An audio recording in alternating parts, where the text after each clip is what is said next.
Good evening, sweet world, and welcome to Bubble Wrap. Lucky 13 tonight, recapping the big NBA games and news from Tuesday, August 11th in Disney World. Oh boy, what a day. Shout out to everyone joining us live on YouTube and to all of our podcast listeners downloading those classics on the Athletic Network, Apple, and Spotify. I'm J.E. Skeets, and joining us tonight, as always, Tass Mellis. How about those Calgary Flames, eh? Just had to get in. Just had to get in a little hockey because I know we're not going to get in any other sports. We got real basketball to talk about. We also got the bearded one, Trey Kirby. Hey-o. Hey-o. We got the international man of mystery taking it to the max, Leigh Ellis. Friends. Leigh. And last but not least, making this magic happen, JD. Hello. There he is, and here we are. Yeah, my goodness. We got your MegaBowl update for you because all four of those teams chasing the final two spots, the 8th and the 9th seeds for that play-in tournament series, MegaBowl, we're all in action today. Some fared well, some struggled. We'll try and touch on all of them, but we got to start with the game we were waiting to wrap up. We're going a little earlier tonight here on Tuesday. Those last two games on the schedule, pointless. They're basically pointless. Throw them out. Chuck them in the garbage. Compost them, Tass, whatever you want to do. But we were waiting for the Blazers-Mavericks game to end, and my God, thank God we did. Blazers pulled this out. 134, Mavericks 131, and it was Dame time. 61. Trey Kirby, I think you and I are rich. We hit the over on a guy going 55.5 points over in the seeding games. He nails it. Baby! And wow, what an unbelievable game. Task, get us started on this one. Again, it just ended, so it's tough to wrap your head around these things right in the moment. But my God, I mean, he just shot every single time, and if he didn't shoot it, he was getting an assist, basically, during the stretch. It's just incredible. It's really just incredible to watch him say, the CJ McCollum, you're a good player, I guess, but you're just not shooting. 61 points of 134. He did the 51 the other night. I mean, there are no words. There really are no words. I think, like, how long can he keep this going? And how long did that shot stay in the air after it bounced on the rim? Those are my only questions. That it literally was. I thought it hit the camera for a second on top of the backboard or the shot clock or something. Like, I know it went straight up, but I've just never seen something like that before. Never seen that. How high did that forever go? I mean, is it 10 feet in the air, 15 feet? It went so high. It like disappeared on the camera angle. Oh my God. He was feeling it that much, Leigh. When you're hitting shots like that, that's the shooter's touch if I've ever seen one. The guy just can't miss right now. You know, against the Clippers, I said he looked heavy in the legs. He looked tired when he missed those two free throws late that ended up costing them the game. Since then, he's gone 33 for 34 from downtown, and he's gone 13 for 29. Okay. He's on fire.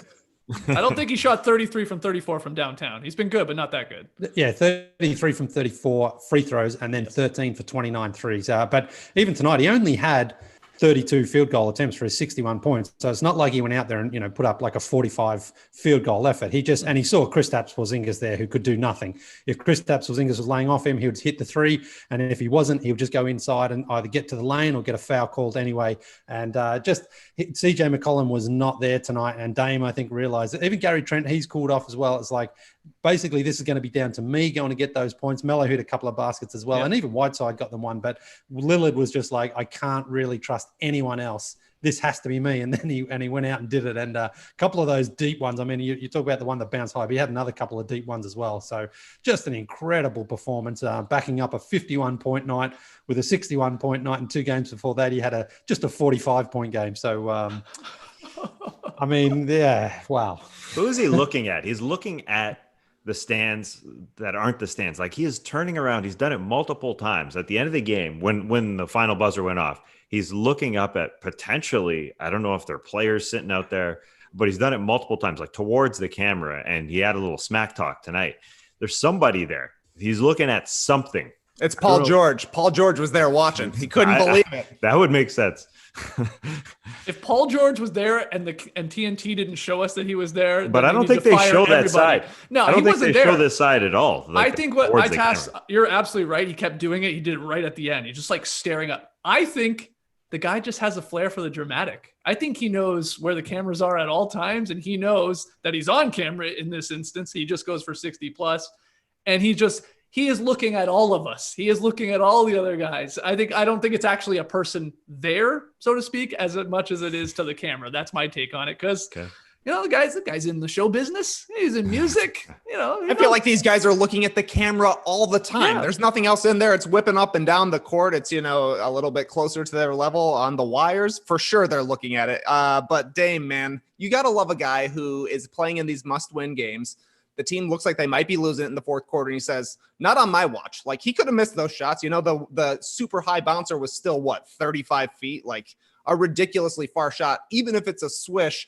But you would rather do it shooting your shot rather than, passing the ball around, trying to get everybody else involved. That's the true Mamba mentality. Go out shooting.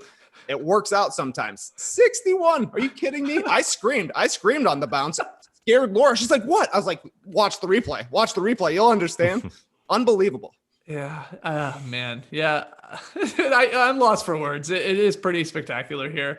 I also don't know if I'm more convinced that the Blazers are going to take a couple of games off the Lakers if they get in there as the 8th seed, or I'm less convinced because their defense is laugh out loud. I mean, the Mavericks are just as bad. This is why we have a 134 to 131 game. It's like you're talking about Porzingis, Leigh, anytime he's involved, like, guys, stop backing up off him.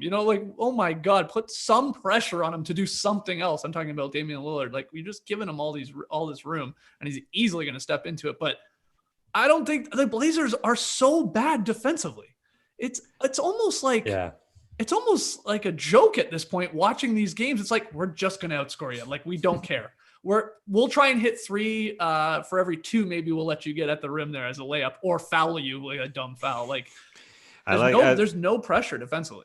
Yeah, it is hilarious to hear people talk about the Blazers and assess their defense and say their best perimeter defender is Gary Trent Jr. The guy doesn't even start. I mean, they're starting 3 perimeter guys that are going to get blown by it, usually in Dame, CJ, and Carmelo Anthony. That's who their 3 guys are. And then or their best, big men, the best defenders on the starting lineup are big men in Zach Collins and Yusuf Nurkic. But in 2020, Dirk's always in foul trouble though too, and I think part of the reason is he's just got so much to do. So he's contesting so many guys' shots, and then he's fighting for rebounds. He's a bit clumsy as well, and it's too big. I mean, to be guarding in space, it's just asking a lot of Yusuf Nurkic. That's just a huge question mark, and that's why. 2 things. I think what you're saying, Skeets, as far as the defense goes, sure, but also we're riding high right now, but you can't expect back-to-back 50s every single night. I mean, we saw it in the playoffs. Not? From him, he's going to shoot him. Because we saw it in the playoffs last year. He took out OKC, and then it slowed down. Like, he did start okay. He started well in the Denver series. He started with the 39, and then things slowed down, and they took him out of the game. And then it's just round after round. And listen, as far as the Lakers go, maybe we can have a couple, but I think it's just way too much to expect, and that's. The thing about this bubble experience, we thought Dame Lillard would come in here and steal the show these first 8 games. Like, this was his to lose in a way, because he is definitely the best player, and he's shown that he's done this over and over and over again. I think those 2 factors, the D and the fact that, come on. I mean, you might get a 50-point night for Melo, but it's just so much to ask of him over and over and over again when your D just can't come up with stops. Or not even that. Like, I'll be honest, watching this game, I was like, they're going to have a 55-plus game from Dame here, and they're going to lose to the Dallas Mavericks because they kept giving up offensive rebounds. Like, they would actually get a stop. The Mavs would miss a shot, and then it was like Luka grabbing a board inside, another one bouncing a little too far. Somebody's just like out hustling CJ to the ball. Like, McCollum had a brutal game, and it's like, okay, the guy's missing shots. You get it? It does happen. But there was that one play late. It's like McCollum should have come up with the ball. Like, he half-assed it. He didn't really go for it. And the Mavs got it. I was like, oh my God, they're going to lose this way. But of course, Dame pulls it out. And Melo, was pretty big, like you guys have thrown in there. He came through as the Robin to the Batman there for Dame. So the Blazers are not a lock that they're in this thing. It's not official yet. They're looking good. They're looking really good that they're going to be the 8th or 9th seed. I believe I have that right. Things could still happen where, they possibly don't make it. I think, correct me if I'm wrong. Maybe they're officially in now, but They're not a lock to be the 8 seed. And something interesting, Tass, that you were saying there, I like their chances of maybe taking a game or two off the Lakers if they're the 8 seed and they only have to win 1 game in the play-in MegaBowl, right? Like, get some rest for Damian Lillard and some of these guys. I mean, they're already rolling short rotations as it is. That would be big if they don't have to be the 9th seed and maybe have to win 2. It's a back-to-back, of course, over the weekend. Then you roll right into the playoffs. A little bit of time off would maybe help their chances. You know what I mean? I think I saw Hollander say, if they get in there, they should just rest all their guys in game 1 versus the Lakers.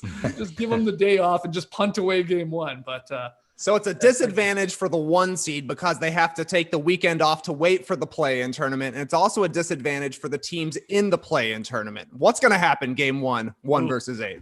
I think it's going to go to 5 overtimes like this hockey game going on. I think that's what's going to happen. Anything else to add from this crazy Blazers Mavs game? And by the way, there were things on the line for the Dallas Mavericks too. I mean, there was the possibility for them to climb up a little higher in the seedings. I'm not sure if that's a done deal at this point, if they're sort of a lock for the 7th, but their chances are going up are less and less with this L. Anything else to add? Well, they're a game and a half back of Utah right now, so I don't. That's got to be a wrap then. Yeah, I don't think they can go up. But the Blazers' next game against Brooklyn too, so they're going to win that game. So the pressure is obviously on Phoenix and Memphis here and San Antonio to also win their games. The Brooklyn Nets are 5-2. Excuse me. You telling me that Damian Lillard's going to shoot 61 against the Mavericks and then lose to the Nets? Hey, I saw a guy named Jeremiah Martin had a career high today. I said Martin career high points. I was like, oh, Keelan? No, Jeremiah. Who's this guy? They're balling, man. It's going down to the wire, Leigh. Lillard's getting 80 against the Nets. He might score. In fact, he might score every single point in that game just to make sure they win it. So, but man, what a race that's going to be. Yeah. And I'd like to just fact check myself. I was right. They're not officially, in this thing for sure. With the win tonight, now if they win, they clinch the 8 seed with a win over Brooklyn, like you're saying, or a Memphis, Phoenix, and San Antonio all losing, and Portland can clinch the 9th seed if 2 of those 3 teams lose. So they're looking pretty good that they're going to be at least in this MegaBowl. But who knows? I just looking at the standings, and I see the Mavs, and we watched Kristaps Porzingis start at the 5, and Damian Lillard just took him to school in pick and roll over and over and over again to a point where he got his 5th foul with 3:30 left, and he decided, all right, we can't do this anymore. Maxi Kleber, get in there. Kristaps, you're off the ball. Kleber, you can shoot some threes on offense. That's how it'll work. And isn't that how they should start games? I know that they're pretty thin, but ideally they're pulling what the Lakers are pulling with Anthony Davis, starting him at 4 and then moving him to the 5 like the Warriors did. Start Draymond Green at the 4, move him to the 5 at the end of games, because it's just killer watching Kristaps in that pick and roll. I mean, on offense, though, it works. The guy has had an incredible bubble run, and I'm sure Leigh will include him a little bit later on when we get to the all bubble teams, or at least he'll be in the conversation. Maybe. It's deep at that point. It's deep in that guard position. Oh my goodness. Kristaps? Sorry. Yeah. Sorry. I was still just on the Dame high right now. Sorry about that. Yeah. Well, Kristaps are getting so much from him. It's just killer to watch. I just want a good first round. That's all I'm thinking about. I want the Blazers to be at full strength. I want Michael Kidd-Gilchrist to have a great career. I'm just looking at the Mavs box score. He had a bucket tonight. Yeah. But yeah, I think you gotta somehow get Kristaps out of that. And Kleber's a good enough 3-point shooter to have him in there. I understand they probably want a little depth on the bench, but it just doesn't work at the end of games as hard as he's trying. He's gassed by the end of it. Well, the team we would have been starting with tonight on Bubble Wrap, if it weren't for Dame going for 61 and the Blazers pulling that out, the Phoenix Suns. The perfect Phoenix Suns, still undefeated, trying to make my other bet come through here in these seeding games. Booker, 35 points as they go to 7-0. They beat the 76ers, shorthanded 76ers, 130-117. So Booker, once again, getting it done. I think he's going to come up short in the Wowboy.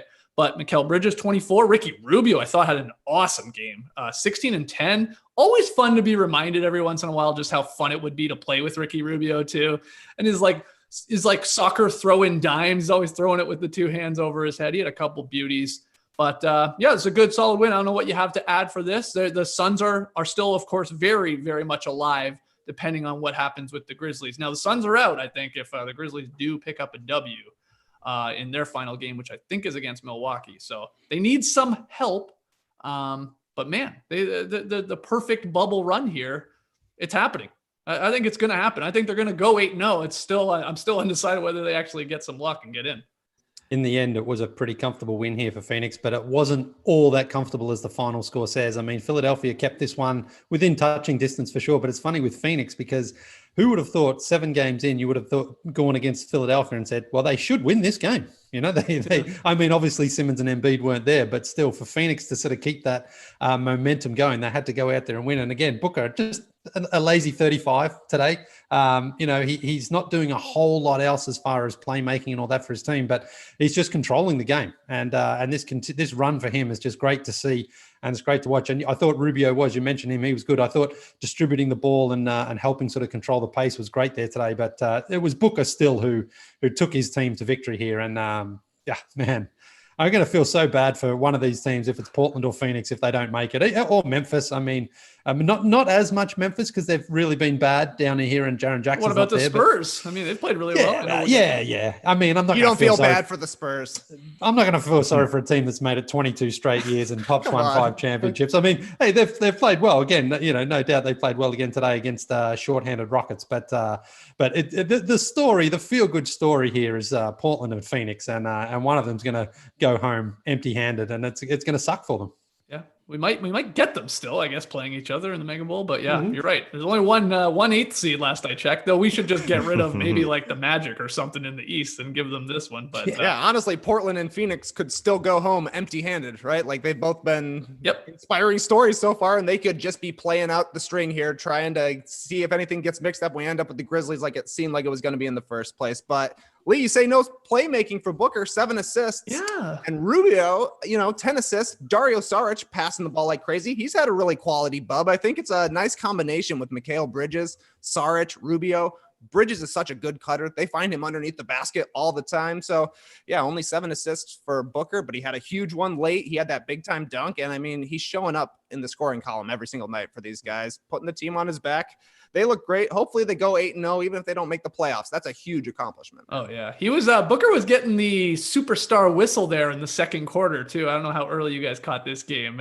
It's when they started a little slow. I mean, you had Mike Scott on fire and Kyle O'Quinn, who nearly had a triple double, was just out hustling them, Thibault and all that. But Booker, like, he just sort of took over the game, like sort of, surgically and was getting a kind whistle. I mean, he's sort of at that status. He is at least in the bubble. I know he's going to be in the running for a bubble MVP, and we'll get to that. But yeah, that helped. Honestly, just getting those free points, him just marching to the line where he's obviously pretty automatically at the line. I thought sort of just got control a little bit more for the Suns of this game. But that's the thing. That's how you get those star calls is you get the respect from the refs, and they see him. They see him balling out. So that's how it happens. Because I think it was him. Maybe a year or so ago saying like he doesn't get the star calls. And it's like, well, you're not a star. Well, you're a good player, but on a terrible team and you haven't really sort of earned it yet. Now it's like, yeah, man, you earn it. So you get the calls. It's not a coincidence. It's one of those things that like star players get the star calls because they go out and they earn them and they throw their body in there and they lead their team. And that's what he's doing. So, this is going to be so fascinating to see how Booker responds from this next season. If this really is just sort of like a bit of a summer fling and he's in love, or if it's something that he's actually going to really grow his game into. If he's going to marry to the game. Yeah. Have a couple kids, get a nice house. He's got a car garage. He was an all-star. Maybe a hot tub in the back. As a little vacation home. I don't know. Get away from the big city every once in a while. But he was an all-star as an injury replacement this year, and a lot of people were still. I don't remember how many of us picked him. I'm not sure, but a lot of people were still like, "Is he just a guy putting up numbers on a terrible team?" And he needs to change that narrative about him to be someone who's a bit more like what we saw from Damian Lillard. Because Lillard's kind of been a little bit of that as well. Yeah. Early on in his career anyway. You just have to have wins to pair with these performances. And it was nice to hear Booker after the game say, well, these are the games I've been waiting to play in, these high stakes, important games. And I'm good. And I will get the respect if I could just get, some talent around me and win some games and get some attention. And that's what's happening here. Tess, the Suns weren't going to lose this game as soon as we saw what their media marketing team or whatever, who was in charge of it, did before the game, right? With the surprising of their players with their families doing the starting lineups. That was pretty cool. I'm sure you've seen the clip. I'm sure a lot of people joining us live or listening to the podcast have seen it by now. Yeah, that's how they took to the floor, was seeing their family members up on the video board. The each player's intro was introduced by their own family members. Yeah. And you could tell people like Ricky Rubio, as you said, Skeets, playing with him also in his family life, because he had like a billion people in different parts. I felt like every syllable of his name was introduced by a different group of people, like Ricky Rubio. Number 11. There was a ton of people, and it was really, really heartwarming just to see them look up at the video board. Yeah. And Joe Varden has a story on The Athletic how it all came together. So yeah, that was heartwarming. And then the heartwarming story of the bubble is just this team that's so freaking consistent at 7-0. Like, that offense just doesn't slow down at all. Like Trey was talking about the cutters, and then they go to the bench and you have a guy like Dario Saric, who was a starter with the Sixers, and they tried to play him in the post, and you can see he's got that experience. They just have, I don't know how it's all come together like this. It's dumb to think that it took till games, 65 to 70 of the season, how it's all working out perfectly, but they had 130 points today. They've gone 114 to 130 points in each of their 7 games. They just haven't slowed down. That's all heartwarming, and it still could be heartbreaking and bittersweet. And maybe, Booker rides this into next season. I think that's why even these delete 8 teams, the 8 teams that aren't here, just want some summer cohesion, some games to play, because even like the Hawks here, they haven't played with Clint Capella. Everybody just wants to get on the floor and play. And so even if these games mean nothing for Booker in the end, as far as the playoffs go, damn, he got a lot of respect. As Trey said about the assists, I think people can start to understand how good he is. Like, now you understand all the things he does on the floor when they start winning, because before that, you're just like, these are empty numbers. Generally, people think they're empty numbers. But yeah, now people are all working around him. 3-point shooting, cutting, post play, pick and roll. The D could be a little bit better, but yeah, now they have a team, and it's all coming together. And Kelly Oubre is available, I think. That's the question. How they were basically the same team during the season. Where was this team during the season? Like Devin Booker was ready to play these 8 games. What about like the previous 60? They matter just as much. The spotlight is certainly brighter right now, but you would think that this team could put together a 5-game winning streak during the season, something like that. Maybe they're not good on airplanes. Well, maybe so. Simple as that. They're good on the road. It's a weird thing, because that's true. They are. Are they the only team in the NBA that's way better on the road than they are at home? There's something about Phoenix. That's what Draymond Green was talking about. It's in the air there. Get him out of there. But I don't know. They come together on the road. DeAndre Ayton coming in here said we're built for this. James Jones got to fix that home thing going on. Because they're always playing like video games together and stuff like that. I mean, you can't do that when you're at home. You got responsibilities. You got to go do things. You got to take care of the yard. When you're on the road, it's like, hey, you want to play Call of Duty tonight? Yeah. What else are we going to do? Sure. Let's do it. Let's fire it up. It bonds them. I don't know. I'm grasping at straws here, but it is. You're right. Booker's a major gamer. Maybe, I know. He's spending every moment blasting guns or whatever they say. I don't know. Blast. I don't think they say that, but I don't know what they say. The kids say. Devin Booker, Leigh, his 91st 30-point game, breaking a tie with Suns legend Walter Davis, who had 90. I think Walter Davis was 33 years old when he did his last 30-point game. Devin Booker is 23. Yeah. Wow. A decade younger. That's pretty amazing. And Amari, I guess, had like 86 or something like that. Yeah. Too. Well, Walter was a walking bucket. He played until he was 37. So did he play that long? Yeah, he did. Yeah, he had a couple of issues there through in the middle stage of his career. But apparently Michael Jordan wanted Walter Davis on his team for a while. They were North Carolina buds, but never worked out. So yeah. Is Walter Davis still with us? I honestly do not know. He is. Yes. Okay. Yes, good. You got to get him on Popping Packs. I am working on it, as you funny you should ask. Yeah. Little tough to get hold of Walter. He's not on any social media, but he did do a podcast with someone else 2 years ago. So I'm trying to work through the weeds to get hold of Walter. Yeah. Fantastic. So I think I pulled him when I had James Worthy because he's also a North Carolina guy, and he was telling me a story about him. So, yeah. All right. Well, good luck. Good luck Thanks. to you.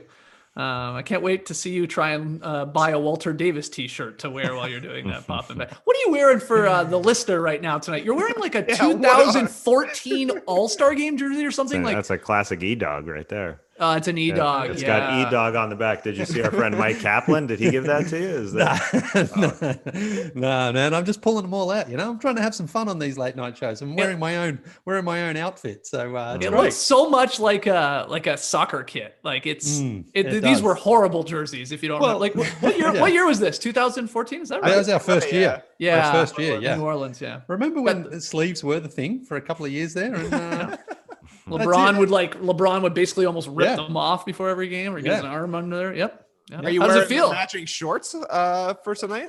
I haven't got the full kit on actually, but now that you say that, we've got a couple of others up there, so maybe I will one night for sure. Okay. Another team that's in this race that won, the Spurs, trying for that 23rd consecutive playoff berth.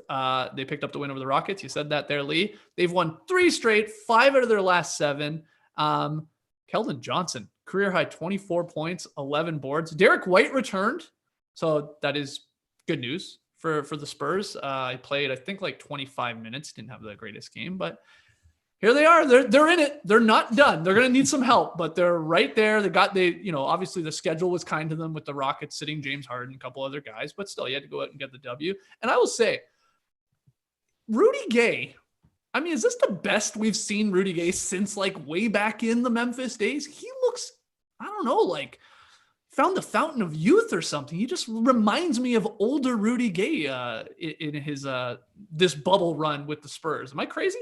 He's been pretty productive, and he had actually a pretty nice dunk a couple of games back down the lane. And you're like, oh yeah, Rudy Gay was in the slam dunk contest once upon a time. I mean, the hops aren't quite what they are, but he's been productive, basically being a small ball 5. I don't think I would have ever thought that'd be the position, but seems to be working right now. The undersized Spurs have seemed to find something down here. It's very weird considering that one of their all-stars is LaMarcus Aldridge, and now that they are downsizing, everybody looks like they're having a great time. But the Spurs are enjoyable to watch. 3 straight wins. And every time they win, we're like, is there something else we could talk about? That's what it feels like a little bit, but I don't know. I've been impressed with the Spurs. DeRozan still is impressive. Derek White, was nice to see him come back. Like you said, Skeets didn't have a great game, but he was moving out there. The ball was moving. He was playing defense, doing standard stuff. And Keldon Johnson just throwing his body around. That was nice. Oh, yeah, that guy. Yeah, he does. He's not afraid. Pop said after the game, quote, the development has been off the charts, obviously talking about his own team. We're thrilled with it. So it's a win-win no matter what. We've already accomplished what we thought we were capable of accomplishing. That's what's important. If we got in now, it would just be icing on the cake. I think even Pop, and he even said something like, we're not going to win the championship. Like, he basically said that. But he's like, and we may not get in, but this has been pretty damn impressive with some of these, especially these young guys, be it a Eubanks or Johnson or stuff like that, and their guards. Going small, like you guys were talking about. It's like, damn, like this was a great, summer league really task for them. But if you want to look at it just as that, and again, they could still get in. So yeah, and a couple of their shining summer league stars are coming out to shine, like Lonnie Walker finally getting in the starting lineup now that they've gone small. DeJounte Murray, always been a fan of his. Now with all that floor space, you get to see his passing. He's a really solid player. And then Rudy Gay. I know, like everybody outside of San Antonio, I'm with you. I want to see a Phoenix. I want to see a Dame Lillard go up against the Los Angeles Lakers. But I kind of want to see old man Rudy Gay go up against his old friend LeBron James, because they got mad respect for each other. They really do like playing against each other. LeBron has commented about it many times, but at the same time, I'd rather have Portland or Phoenix in there. Yeah. But if the Spurs get in there, it wouldn't be surprising. It would not be surprising. And they would still, they would get mopped by the Lakers. That's for sure. That's 100% for sure. But yeah, they are totally a different team. As we talked about, Phoenix is a different team. And I'm sure was probably one of the least watched teams amongst the 4 of us this year. the Spurs probably were up there too. And we all kind of want somebody else to get in there. But if they do get in there, yeah, they're fun. They will play Leigh, the Jazz in their next game. So I think they're going to win that because the Jazz right now are 6th. They don't want to play Houston, and they're half a game behind the Thunder. So the Jazz, I reckon, are going to sit their players. Spurs win that game. So they still obviously doesn't guarantee they get in, but I think San Antonio wins their last game. Well, Leigh, I remember, I think it was you that said, maybe like you threw out a prediction that this would be Pop's last season, that you thought maybe it was, possible that he just at the end of this says goodbye. Have maybe the way the Spurs have played, has it changed? I mean, who knows if that was even true? That was your prediction. I don't think you have, you got sources, you got sauces on that one? No. Okay. Well, but I do wonder if, the development of some of these young guys, does it, if it was the case that he maybe thought about leaving, does it change his tune a little bit? Like, oh yeah, I like coaching young guys. This is actually a fun little thing to do here. Well, he still has the energy for it, certainly from what we've seen there, because he's out there barking and he's out there coaching as he always has. But I think that's just Pop. I think he's going to do that in his last game. I don't think it doesn't really change my opinion, though. I still think he is going to walk away, but he's certainly not going to announce it while he's down there. It'll be a quiet thing if he does it, because I think as well he's probably looking at all his situation here. And again, I think the coaching Team USA would factor into it a little bit. Now, if next season doesn't start until March, and if the Olympics, I mean, if they happen in July or August or whatever next year, then I just think he looks at it all and he's probably like he's done. Because I think it was Joe Varden as well said the other day, someone asked Pop about it, and he said he wasn't really enjoying himself down there. He's sort of confined to his room. He can't do all that much, so he doesn't like it as much. And if he now has to wait another potentially 5 or 6 months before next season starts, I think he might just walk away. So. Wow. We'll see. Calling your shot. This be a hell of a prediction, Ellis. I'll tell you that. Well, we had the Blazers win. And we had, of course, the Spurs win. And we had the Suns win. One of those teams trying to hold on for dear life. The Memphis Grizzlies did not win. They are the lone loser here from the day, from the MegaBowl participants. Celtics kept them from clinching a spot in the play-in series. They're not out of it, but they could have clinched today with the W. Grizzlies got a little unlucky, if I'm being honest, because Boston decided not to mail it in and played their starters basically normal minutes, maybe not to the full extent, but their starters played 30 minutes. Tatum was great. All these guys are going, and they just got, not that they deserved to win this game, because I also thought they played like crap. They couldn't hit a shot to save their life from outside of the paint, but it sort of sucks for them. No, they've been very unlucky. The whole bubble, a lot of good resting happening all over the place to keep guys fresh for the playoffs, and Grizzlies have not been the beneficiaries of that whatsoever. The Grizz played the Raptors full strength, and the Raptors next game took off some guys. Grizz played Jazz full strength. Same thing. Jazz took off some guys next game. The Suns got plenty of help today. The Spurs got plenty of help today, and it stinks. It also stinks that they get off to a slow start every game, and then they got to fight back every single time. And they do fight back, and they have generally good third quarters, but they always dig themselves a hole. When the fourth quarter started, though, there, Brad Stevens had his second unit. And they were up, 10 points maybe. And you saw Jason Tatum on the exercise bike, and it was like, he's probably not going to bring back all of his starters. But nope, they all came back in and basically played until the last 2 minutes there, until the Grizzlies checked out their players.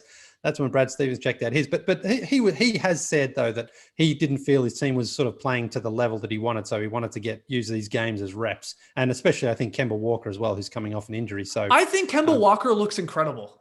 I feel like it's going overlooked. I know I sound like a broken record on these bubble wraps.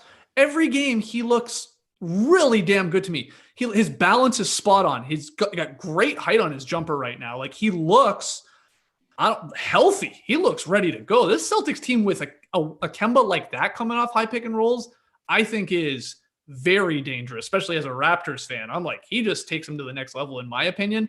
I know the interior, they're big at the rim. Can they prevent people inside will be an issue. But what do you think, Trey, of what you saw from this game, or maybe Kemba himself? Celtics are totally underrated right now. Yeah. They've replaced the Raptors as the underrated team in the Eastern Conference because, like you're saying, Kemba looks great. Gordon Hayward has been performing pretty well so far. Jason Tatum's still a star. Jaylen Brown didn't have a great game today, but He's bound to have some good games. Had a monster dunk today where it looked like he was floating in the air. And they just have so many guys that you can actually play significant minutes. Cantor can score some baskets inside if you need him to. The bigs are going to be a concern, no doubt about it. But the defense usually shows up, and they've got a lot of players who can score baskets offensively. 4 straight wins, they are building a rhythm right here. So maybe that'll pay off come playoff time. The Celtics, they're looking good. Shout out to the Beantown boys.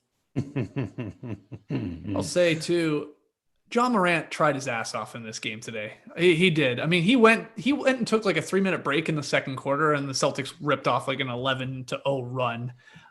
If he wasn't out there, they were toast. And not only offensively, I know he had a great line in the box score. I thought this was like one of the better games I've seen him play defensively. Just from pure effort. He was deflections. He was rotating. He had a huge block in this one with his left hand. The kid wanted to win this game, and they still have a chance, of course, to get in. I don't know. If you're a Grizzlies fan, I look at that and go, even if we don't, and these are sort of like playoff-like games, he brought it today. I can't say that for really anyone else, I thought, on the Grizzlies.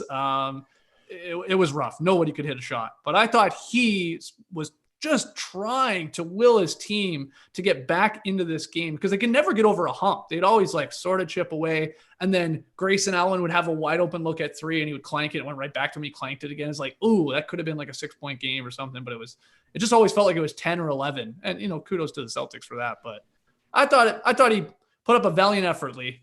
He's special. He is. Yeah, and they're missing Jaren Jackson, of course, because he's the only other guy really there who can go out there and get them a basket. I thought Morant somehow finished with 13 assists because I didn't think he had anyone to really pass it to today. Like, you pass it to those guys, and all they could really do is shoot. No one else was able to sort of create or get themselves into the offense. So Morant had to do that. He was doing everything on defense. So, yeah, he finished with a nice game, but it sort of felt like he was basically playing 1-on-5. I mean, Kyle Anson hit a couple of threes there, and so did who else? Grayson Allen, I think, hit a couple too, but it felt like their offense was just like, if Morant isn't sort of going in to get contact, then they're just kind of hoping someone starts hitting threes, but they just didn't have enough offense. It felt like all of their offense came in transition. Yeah. It didn't come in half court a lot of the time. It was ugly in that, but it would sometimes score on the break if they would ever get a stop. Okay, so that's where we're at. Blazers right now in the 8th seed. Grizzlies still in the 9th seed, technically. And then Suns and Spurs all behind them. I think I've got that in the right order. Yes, that's correct. But all 4 of those teams play on a Thursday. I guess we know what time they play, Tass. They don't all play at I guess they can't. They don't even have enough arenas. They will be staggered. So I guess some teams could know their fate before they even tip. Is that right? Yeah, but they've... they have assigned times here. I didn't think they had.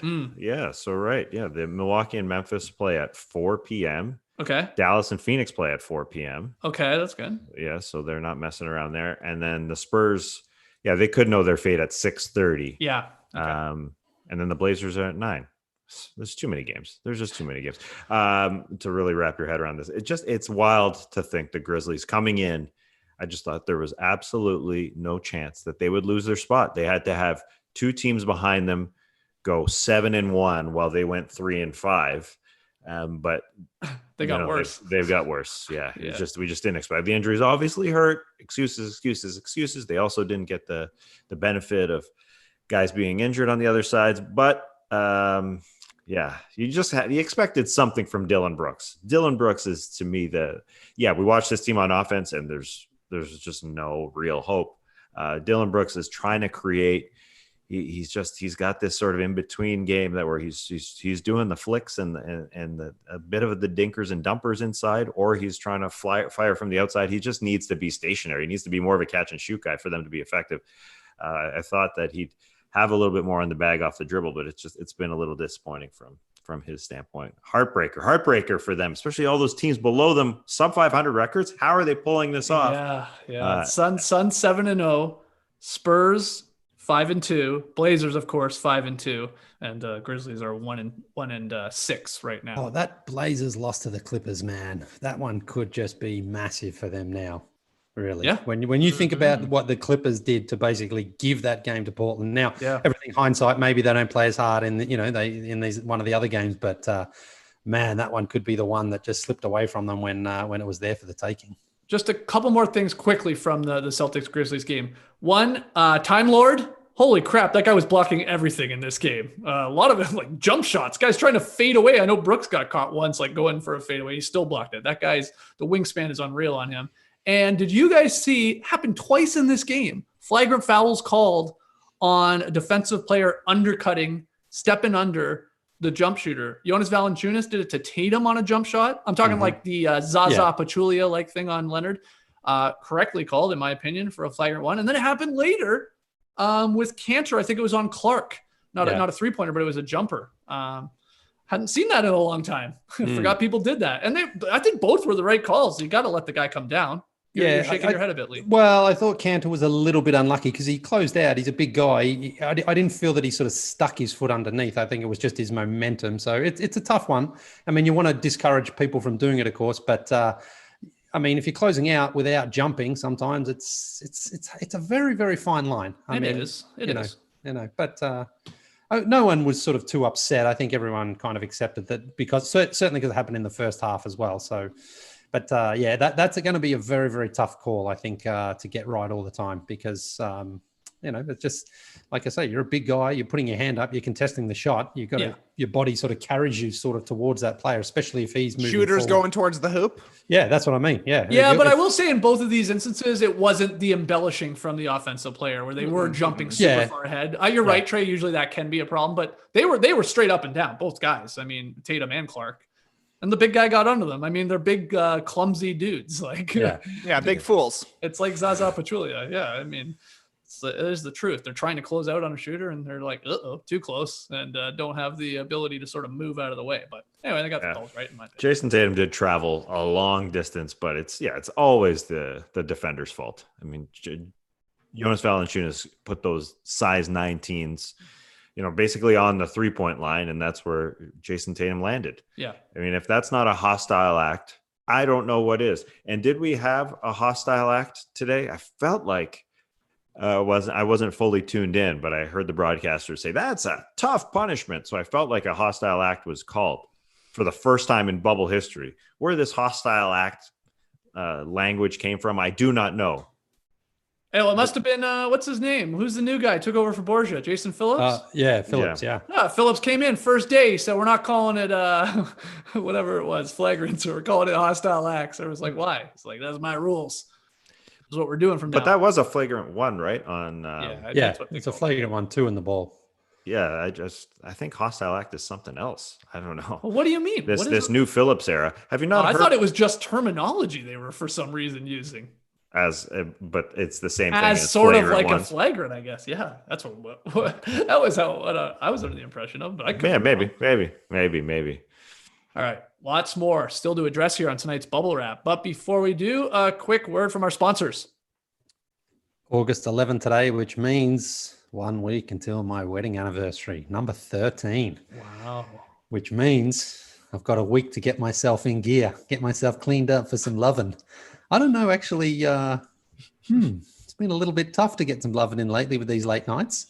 Roxana starts early.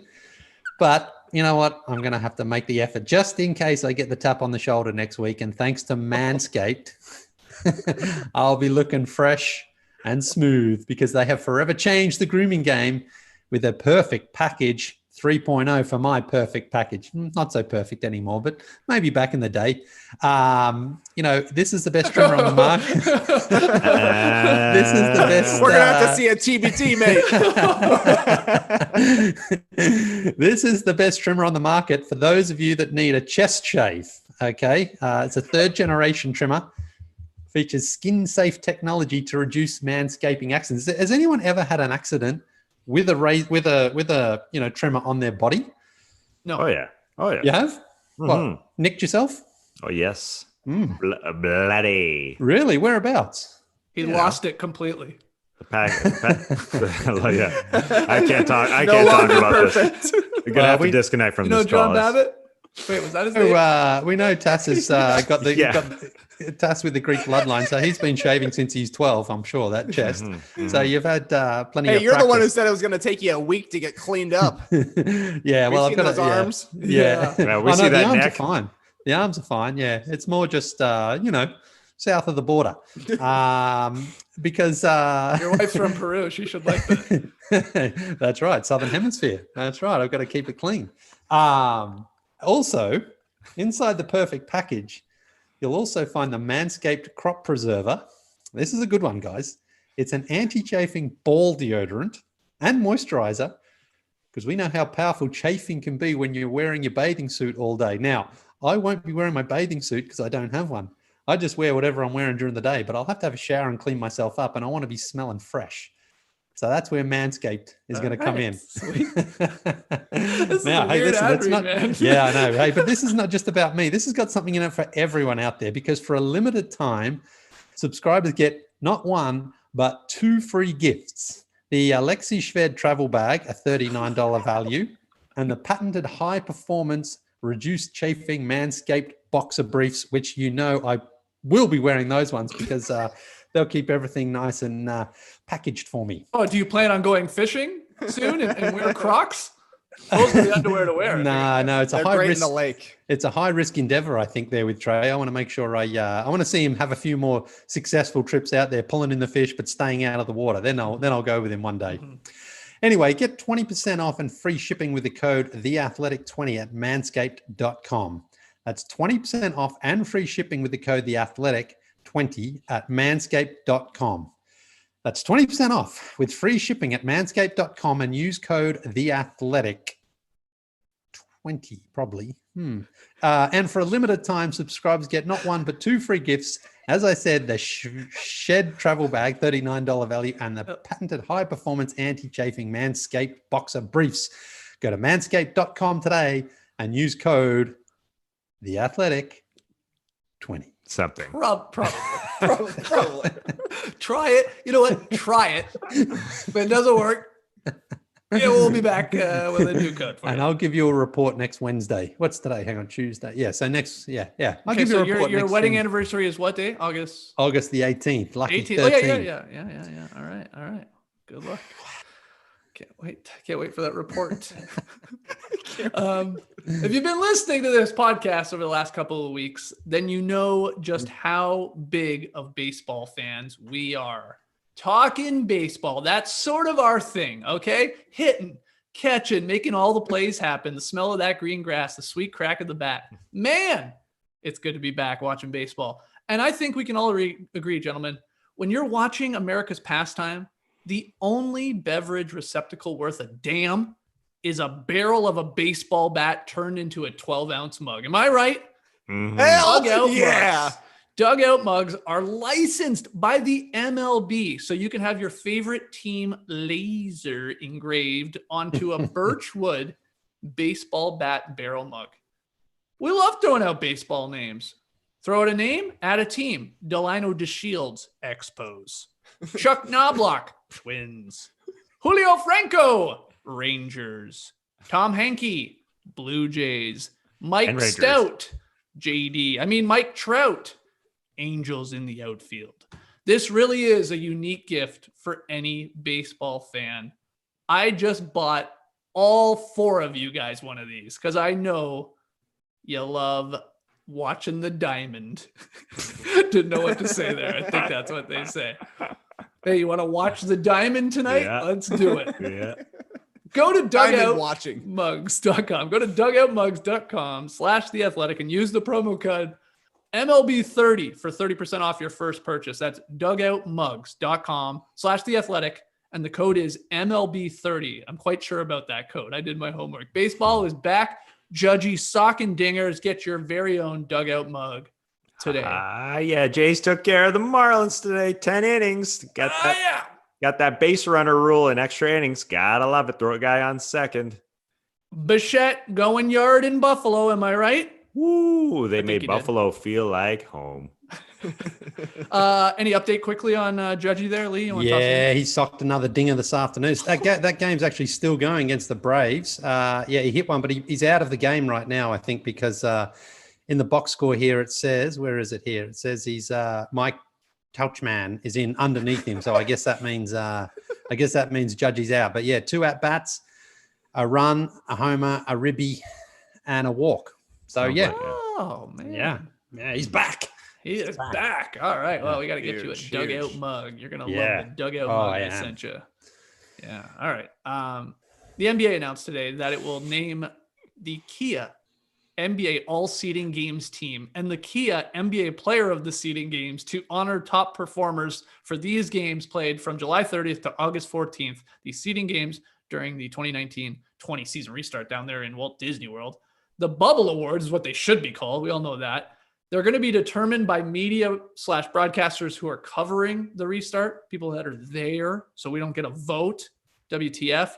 There will be a first team and a second team, though, just like we did last week here on No Dunks, but by no breakdown of position. So it's going to really just be who are your 10 best players from these bubble games. The awards will be announced Saturday afternoon prior to Game 1 of the Western Conference Play-In Series. So, again, you're welcome, NBA. We did this last week. Leigh, you actually presented your all bubble teams. Again, definitely what they should be called. We thought it'd be fun. Maybe you updated your first and your second all bubble teams, because you did it I think you did it like a week ago, basically. Something like that. So I'm interested to see how much changed. So why don't you hit us with your first team all bubble team? Yes, there is a little bit of change. Now, I did keep it at forward, center, and 2 guards, okay, just because that's what we did the first week. Keeping his place at small forward is TJ Warren. He cooled off a little bit, but still giving you 31 points on 58%, 4 threes on 52%, 6 rebounds, stealing a block. He, we knew he wasn't going to be at 39 points a game, but he's still playing pretty well. He did stink it up against Jimmy Butler the other day, but pretty much every player has had 1 or 2 sort of bombs. And the other person who has come into the first team is Jason Tatum, because he had that terrible game. He had a terrible game, but it was in July. It was way back in July. In August, he's at 25 points on 50%, 6 rebounds, 4 assists. The Celtics have won 4 straight too, and he has he's just been great. I mean, it's obviously not always just about numbers. It's about impact and just how good he's been. And I think he's been the Celtics' best player as far as I'm concerned, and the winning, so that gets him in. Now, I had Joel Embiid as the center, but I've removed him from both teams, because I think we might not see him again. He picked up that ankle injury, so he's just disqualified. That's all. It's he was playing great, and he was on that first team, but I thought I'll take him out of this and I'll give it with Nikola Jokic, because I think Jokic has been great for the Nuggets. Only giving you 20 points, 9 assists, 7 rebounds, but that's kind of what you expect from Jokic. You're not going to see the 35 point, 18 rebound games from him, but he's started to show his dominance out there. So I gave him the nod there at center. In the backcourt, Damian Lillard, I don't think there's anything I really need to say there. He got his way in there. He takes Luka Doncic's place. So that game, I left that spot open for today's game. I thought, what happens if Doncic has another one of his 40-point triple doubles and wins that game?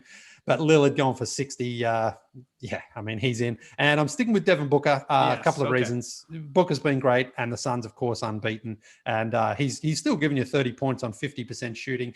The 6 assists a game is there, but he's just been a start. He had the game winner as well, so he's in.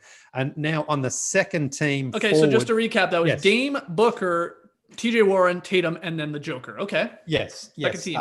Second team, I have gone with Michael Porter Jr. keeps his spot there. He's cooled off a little bit too, but still scoring 24 a game on 57% shooting. He's really doing a great job there for Denver. 46% from downtown and 9 rebounds. Been great. He's been very, very good. The other forward, tough one here, but I'm going with Anthony Davis. He's had a couple of stinkers. He's had a couple of single point games, but I sort of feel like, there was a game there that the Lakers weren't trying to win, but it's hard to sort of completely leave him off. So I went with him. No Giannis then. Yeah, I took Giannis off because the Bucks haven't been all that good, and Giannis has missed a couple of games as well. So and because he just headbutted Mo Wagner.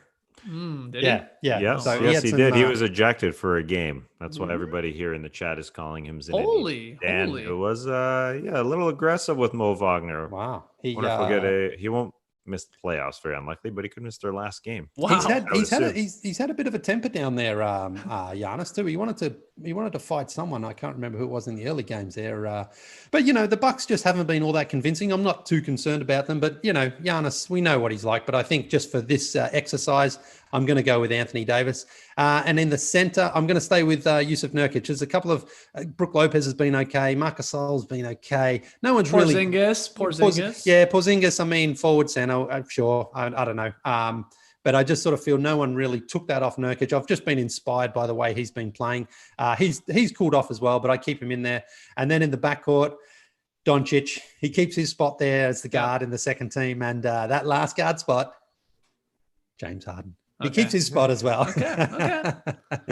Yeah, so there's a little bit of moving around there. But like I say, most players I looked at had, one or two games either rested or they just had a stinker. And, so I tried to take into account consistency, team wins where it was relevant, and then and make a decision on that. So Joel Embiid no doubt would have been in there if he stayed healthy, but I think he might be done for the play-in stuff here or for the, for the regular season. I'd be surprised if the Sixers, knowing they're not going to miss the playoffs, rush him back. Okay. Trey, any concerns with that? You think the real thing looks somewhat similar to what Leigh was pitching to us there with those 10 guys? Yeah, I think that's pretty accurate. I imagine that Giannis will get on one of these teams just being Giannis. And he had a couple of good games early on in the bubble statistically, despite, I guess headbutting a guy now and getting ejected from the game. Yeah, that could hurt him. But I mean, the main three guys that you're talking about throughout the bubble have been Devin Booker, Damian Lillard, and TJ Warren. They're on the first team. I'm happy. Yeah. Yeah. Okay. Well, then who's going to win NBA bubble MVP? Tass? Who do you think it should be? We really basically have one game left for a lot of these teams. Who deserves it, in your opinion? It's got to be Booker. He's just been the steadiest guy of everybody. He's had a couple monster 30-plus games, but he hasn't dropped below 20. His team is 7-0. He's making everybody better. And, yeah, I tweeted earlier, TJ Warren was the leader before the Jimmy Butler game. And also, he's sitting tomorrow. And listen, this isn't a Kawhi Leonard situation. You can't sit a game in the bubble and win MVP. IMO. Now, is that his fault or is that his team sitting him? But still, I think Booker has been the steadier player anyways. So he's getting it for me. Ooh, will Lillard or Booker win this thing? Because I think there's obviously a case for Dame. And if they get in there, my gut says Booker does get it too, especially if they go 8-0. And then even if they don't get into the play-in, I mean, if you were the best team down there and you're the best player by far and you're hitting game winners and going basically 30 every night, I don't see how you don't win it. But any votes for anyone else, Trey or Leigh? Yeah. Not anyone else. I'm probably leaning Booker, but I was really thinking about it more so before we saw Damian Lillard tonight, and he's really back in the conversation, right? So I don't know, maybe you wait until after Sunday, we actually see the MegaBowl, get your votes in there, and whichever of these teams actually makes the playoffs, that's the guy. That's probably what's going to happen, because I don't know. For me, it's Booker. Like Tass is saying, he's been super consistent. The team success is obviously shocking, and he has the most iconic shot so far of the restart up until tonight, right? Up until the 20-foot bounce. So we shall see. I mean, if Lillard goes for another 50, or it'd be tough not to give it to a guy that co-bubble MVPs. That's what people are saying out there. Ooh, wow! Didn't we have that in Summer League once? I feel like that was a thing. Imagine the how enraged some people are going to be when someone gets the MVP of the bubble and someone doesn't. Suns fans if it goes to Lillard, and Blazers fans if it goes to Booker. True. Lillard that Booker replaced at the All-Star game too, right? Might be. Pretty sure it is. Yeah. Funny. Okay, here's the real question: what should the award look like? I mean, will there even be a real thing they could hand to this person, or is this just like a PR release and you're the bubble boy? Does anybody have any good ideas for an award? What should it look like, Leigh? Got anything in mind? I mean, something Disney related, I guess, some sort of, I don't know, maybe a Mickey trophy with the 2 ears on the side, and you just present that sort of cup to them, maybe. I don't know. Okay. Maybe you get like a unlimited lifetime pass or something to the park too. Like you get a little reward there. Guess you might get a Kia. They've attached. Just toss out a Kia. Why not? Yeah. I guess at Disney World they often sell those like the Mickey Mouse hats with the ears on them as well, right? Maybe like a gold version of that. Yeah. That's for the Magic Man. I don't know. That's something. I don't know. Did they ever give out award hats? They do at the NBA Finals. You win the championship, you get your dad hat, but an actual golden hat. Innovation. Yeah, I like that idea of like Booker next year, game 1, showing up on TNT, rocking the Mickey gold ears. That'd be sort of cool. Tass, anything to add? You got any other ideas? The NBA definitely won't do this because they don't like it being called a bubble. They like the NBA campus line, but a snow globe idea where you have a miniature. I think you gotta have the person like a little Devin Booker, like a size of a Lego man, I'd say, in a snow globe. I think you'd keep that on the mantle for a long time to remember it. I just hope that this doesn't go on Basketball Reference as an award because I'm a purist. Wow, I hadn't thought about that. Yeah, it should be up there. Yeah, a little bubble for sure. Just make a little icon. I get why they don't want to call it bubble, but I'll tell you what doesn't sound good. Is. The NBA All Seeding Games team, brought to you by Tractor Supply. I mean, you might as well switch it up. Like seeding, yeah. All right. The bubble boy. I mean, the bubble boy, the all bubble team. Those sound awesome. Bubble boys, whatever. Yeah, we did it for you last week. Could have just taken it. Just call us. Come on. Bubble boy. All right. Before we get to boy, we did have another wedgie. Yeah, baby. Wedgie number 39. The Suns can do no wrong. Cameron Johnson pops this one from deep. Another 3-pointer. I will have you know. So 11 to go. Stuck it real nice. We got that tight, quick shot of it. And good stuff from Cam Johnson. 11 to go. I mean, we hadn't had one in a while. But it is nice to know we can have a wedgie and also not a season-ending injury to a guy on the same night. Because they were always coming in pairs before. So that's good, though. I guess Giannis got ejected.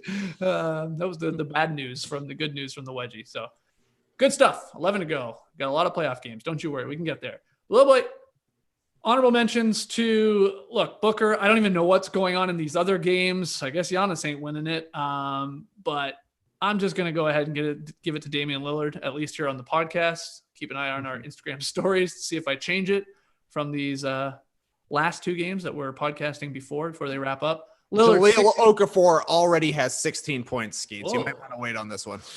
Well, I'm going to go with Lillard. 61 points, 17 of 32 shooting, 18 of 18 at the free throw line, Leigh. You love to see it. 9 of 17 from 3, including that one that went 80 feet in the air. Also had 8 assists, 5 rebounds, and he had a steal. So, yeah, feel pretty good about him holding on to Woboy. Despite these 2 final games, I guess. What did Pelicans Kings on TNT? I'm sure that's doing great ratings. And Bucks Wizards at the half. Those games are still going on, but we're wrapping it up. I just saw the Giannis headbutt. He's definitely getting suspended. So need to walk me through it. I don't have my TV going here. He walked up Zidane for sure. Yeah, he walked up to Mo Wagner and just smashed his head right into him. He's definitely getting minimum 1 game, maybe even 2.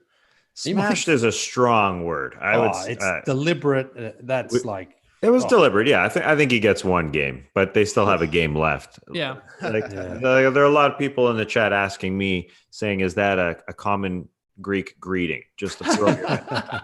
And our friend, my buddy Grish, definitely likes going forehead to forehead. now as a sort of a combative, like, hey, let's get it on type thing. And that's what I was feeling with Giannis.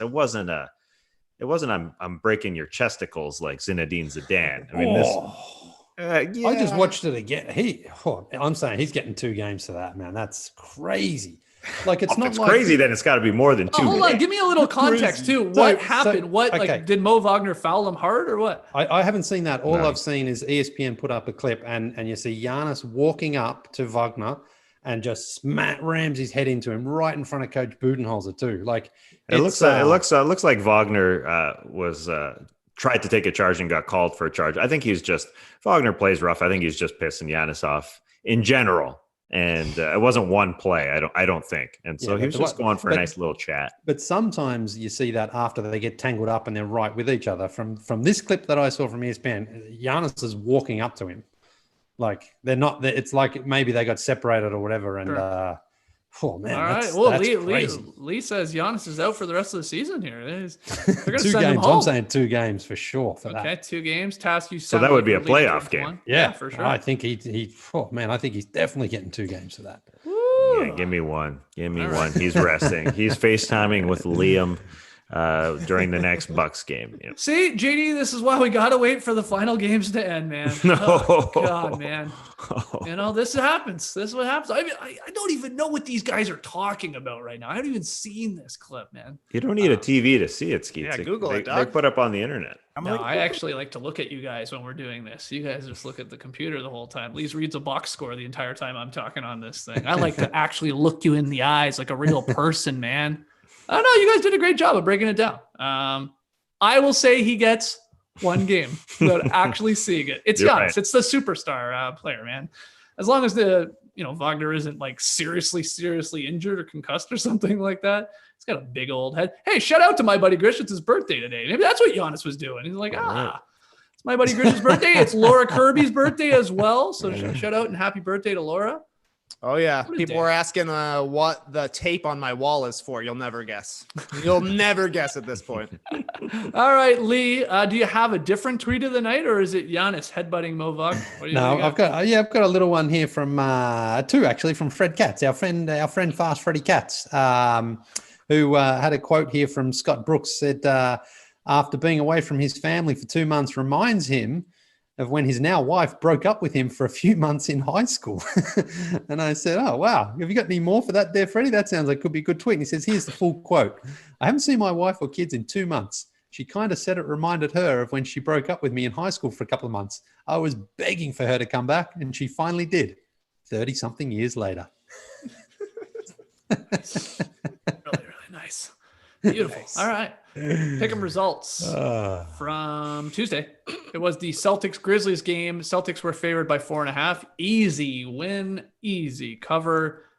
W for Tass and for Leigh. Both of you guys go to 7-6. That's a loss for Trey and I. We had the Grizzlies to cover.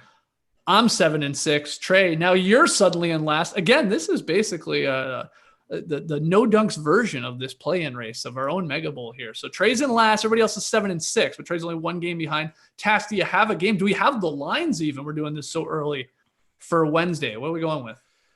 We're line free right now because the line makers, I think, are just a little bit worried about who's in and who's out. And that's understandable because a bunch of people are out for the Pacers. They're playing the Rockets. A bunch of people out for the Sixers. They're playing the Raptors. Who are they going to play, guys? Who knows? It's only a 4-game schedule. So Miami, OKC, going to be players sitting out in that game, I assume. OKC sitting a bunch of people recently. I think our best bet to try and get a level playing field here is the Clippers-Denver game because it is a 2-3 game that seeding is still up in the air. I think the Clippers want to have as many people on the floor because they still haven't played with their full lineup yet. And same goes for the Nuggets. Even though they have sat guys in the last few games, I think they do want to get going. So I'm going to set a line. I'm not just going to make it an even pick 'em, but we'll make it a smallie just for fun. Let's go 3.5 Clippers. They're favored going into Orlando, Denver. Who's the home team, Tass? Orlando, Denver. Orlando, Denver. Okay. Yeah, seems important. I heard It like is 60% of the home teams down there are winning. Home teams in air quotes. There you go. They like their logos on the floor, do they? They like their virtual fans. They like to see their own iguanas up in the stands. They want to see that Pepsi bottle on the floor there for the Pepsi Center Nuggets. Yeah. Well, does it feel like the altitude has changed when when they see that logo? So yeah, 3.5 points for the Clippers.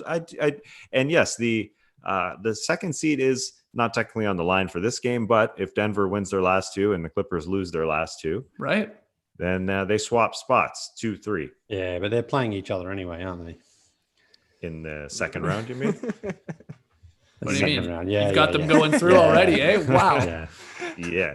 All right. Well, who do you got tomorrow? Let's not focus on the point. Yeah. They are playing against each other tomorrow as well. Tomorrow, 100%. Yeah. So, Leigh, who do you like, man? Well, yeah, it's this cat and mouse of who's going to play and who isn't. But I'll give me the Clippers. They haven't been playing all that well. I think they want to just lock up the number 2 seed. Basically, they will if they win that game tomorrow. Clippers. Yes, they will for sure. Clippers, 4 points. Clippers by 4 or more. Yeah, okay. 3.5 is our line. Mm-hmm. God, I hate betting on Denver for some weird reason. They're a weird team to bet on. But give me the Nugs. Why not? Let's make this fun here. Yeah, Denver to cover. how many more nights are left in this? I need to know if I need to start swerving. We don't really know. They have 2 games, but we have Wednesday, Thursday, and then Friday, I guess, right? So we have 3 nights to pick a bubble. Okay. I'll go in that case. I'll go Clippers. I'm feeling, who knows? Denver really didn't play their guys down the stretch their last game. Maybe the same thing happens and the Clippers actually care. We'll see. Clippers. Okay. And hold on, clarification. Are we counting the play-in games as part of our our bubble pick'em? What do you think, Tass? I think it comes down to if we're tied through Friday and we want to keep it going. I don't know. Okay, if we have 2 guys tied for last place or something like that, yeah, okay, I don't mind that. All right, yeah. So that's the tiebreaker if we have to get there. Okay, so we got Leigh with the Clippers, we got Trey with the Clippers. I'm taking the Nuggets. What do you got, Tass? I'll take the Clippers too. Oh boy. Come on, Denver. Let's go, baby. Or just like that, I would fall to last place. Man, this is what it's like to be the Memphis Grizzlies right now. You can really put yourself in their shoes. It's quite nerve-wracking, if I'm being completely honest. Okay, I think we can call it there. Lucky 13. JD, congratulations on another record-breaking performance here. Thank you. Congratulations to you guys as well. What a run. What a run. Pretty amazing. We're going to make it 2 straight weeks tomorrow, Wednesday night, for our bubble wrap show. But before that even, we're going to hit the beach, guys. Why not? It's hot down here in Atlanta. We'll hit the beach to read your emails and your tweets. So keep them coming. Send them in. NoDunks@theathletic.com. Tweet them in at NoDunksInc. We'll have beach stepping up, somewhat of our normal time for day releases. So 1 o'clock, let's say, p.m. Eastern time. Keep an eye. Just subscribe to the podcast. You'll know right away. Check out our brand new shirt we dropped yesterday at NoDunks.com. Subscribe to No Dunks on YouTube. Smash those likes as if you're a Giannis getting up in Mo Wagner's face. Boom. Smash it like Leigh got so pumped there. Ooh, that's a good meme. That is a future meme. Dibs on that meme. Nice. Yeah. Hey, by the way, I heard some other things were using bubble wrap in some of their productions. They will be hearing from our lawyers shortly. We specifically called dibs on bubble wrap. That's how it works. We called dibs weeks ago. And if you listen to the podcast on iTunes, leave your boys a sweet 5-star rating and review, and make sure you got to let us know your perfect temperature in your house. And if it's either in Celsius or Fahrenheit, I saw some of you are already doing that. So good. Yeah, somebody dropped a 5 Celsius as their preferred temperature. Now that's a joke, right? That's a joke. I don't know. I don't even 5 feel like Celsius. my thermostat would go that low. I mean, your fridge at 16. Your fridge ideal temperature is 4 Celsius. So they're living in their fridge. Yeah, that's what CJ McCollum was doing, right? He made his hotel room into a wine fridge. Maybe this guy's trying to pull the same move, but he was in Amsterdam, so probably different substances. Well, in this person's or object's defense, their Instagram handle was milk carton. So maybe they actually do just straight up live in the fridge. Yeah, let's call it there. Sorry. What were you going to say? No, you talk about, they'll be hearing from our lawyers. Well, we might be hearing from someone else's lawyers as well. Yeah, that's how we play this game, man. We'll get Matty back. We'll lawyer up. Don't you worry about us. All right, let's call it there. Congrats on 13 straight, guys. We'll make it 14 straight tomorrow. Beach stepping 2. Clipper Bros. You heard it here first. Have a great time. Turn up. Love you guys. Awesome. Thanks for joining us. And remember, the reason Giannis Antetokounmpo pulled off a Zinedine Zidane today, because like a good Greek like myself, the last time he watched soccer was 2004 when Zinedine Zidane was playing and Greece was winning the Euro Cup. You remember that? Because that's my last soccer memory. What a memory it was. Took out Portugal. What a joke. They took out everyone, man. France twice. The Czechs. The Czechs. Germany maybe as well. I don't know. Embrace the night, people.